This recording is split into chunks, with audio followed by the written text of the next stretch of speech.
Satellite images of blurry objects floating on the southern Indian Ocean have stoked hopes. Searchers may find debris of the lost Malaysian plane. However, the head of G8 Foreign Intelligence Surveillance and Tactical, Sir Neo Rogi Branson, says besides exploring the possibility of a crash, his team is also investigating a possible hijack, as well as a hijack that may have led to a crash. Sylvia Chibet tells us more. The disappearance of Malaysian airline flight MH370 with 239 people on board is undoubtedly the most perplexing case in modern aviation. It has now clocked 3 weeks since the plane lifted off the ground in Kuala Lumpur for Beijing on the 8th of March. Until now, there has been no conclusive evidence pointing to where it could be.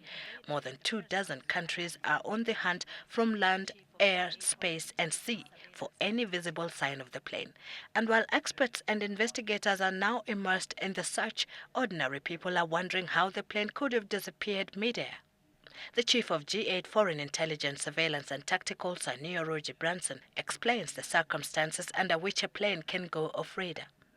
When a plane disappears, there's a possibility of either a crash or sabotage within the cockpit area of a plane.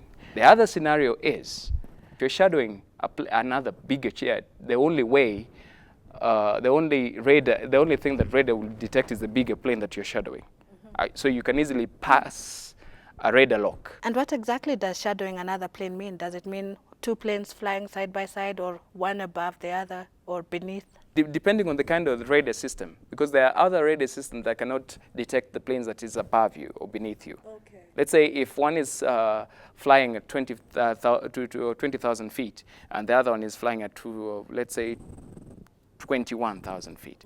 It's hard to be, and they're all on the same coordinates. It's hard to be able to detect one, and it's easily possible. You can detect one and overlook the other. When the plane crashes, definitely all we're left with is a black box. But the black box has not been found till now. Initial forensic data that we got points out to a deliberate sabotage. Because one, the ACR system was deactivated, transponder deactivated. A plane disappears for 7 hours without radar detection. Within 7 hours from the time it disappeared, it vanished, to the point where the first satellite picked up a signal of that plane. It could have landed anywhere. It could have landed in Pakistan. It could have landed in Kazakhstan. The question now begs, was it a hijack or a crash? We're not ruling out a hijack, and we're not ruling out a crash into, let's say, the Mars water.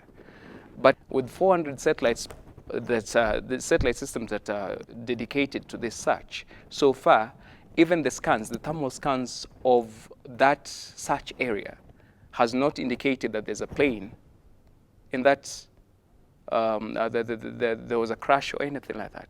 And the only way we can find a computer box is if we can confirm that the plane actually was hijacked, which so far nobody has ruled out. And even if there was a crash, honestly, the first 15 days we would have found something. In the event it's a hijack and the plane is on the ground somewhere, Sir Branson believes it would still be difficult to locate it with the ACAR system and the transponder switched off.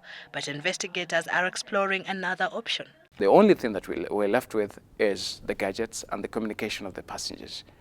We don't need a cell phone to be active to be able to locate them. All we need is a vocal print. So if they use any other gadget out there to communicate, we'll snatch it from their airwaves and be able to pinpoint their location and deploy our tactical guys. Satellite images released by Australia, China and France, however, indicate the latest sign the wreckage from the lost plane could be in a remote stretch of the southern Indian Ocean. Whether these images will solve the mystery of flight MH370 remains to be seen. So many days have gone, families are getting increasingly anxious and desperate. What can you tell those families?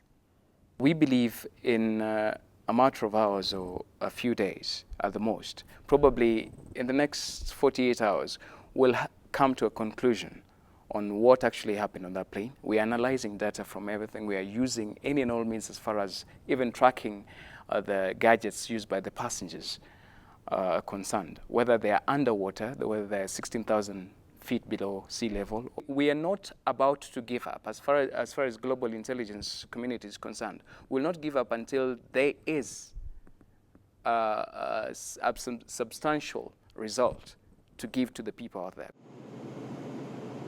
And so the search continues, and so do prayers that this does not remain a mystery forever. Sylvia Chebet, Sunday Live.